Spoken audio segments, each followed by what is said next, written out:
yaralı, dağlarda döndüm maralı, Atirme köyüne,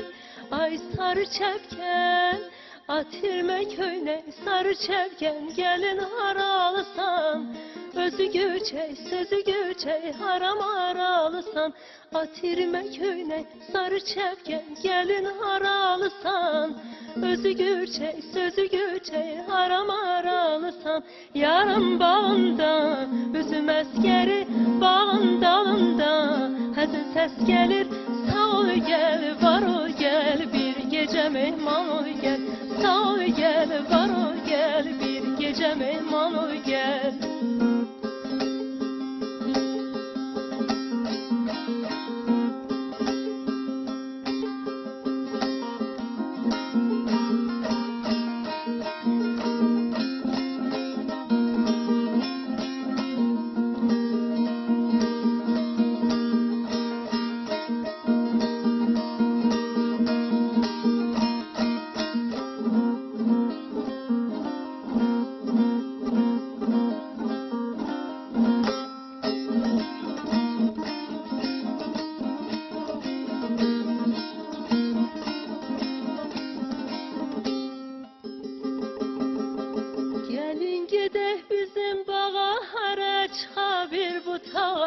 Gelin gedək bizim bağa, hərə çıxa bir butağa, gül tökülüb gül yanağa, ay gül yanaqlı, ayaq buxaqlı, ay gül yanaqlı, ağ buxaqlı, gəlin haralısan, özü göçək, sözü göçək, haram haralısan, ay gül yanaqlı, ağ buxaqlı, gəlin haralısan, özü göçək, sözü göçək, haram haralısan, yarım bağında, üzüm əskəri, bağın dalında,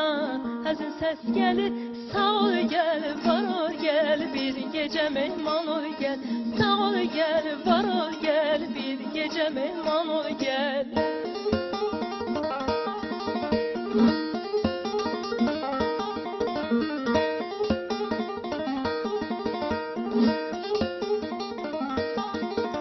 Yarım eyvanda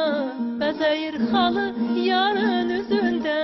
xalı var xalı, sağ ol gəl, var ol gəl, bir gecə mehman ol gəl, sağ ol gəl, var ol gəl, bir gecə mehman ol gəl, sağ ol gəl, var ol gəl, bir gecə mehman ol gəl, sağ ol gəl, var ol gəl, bir gecə mehman ol gəl.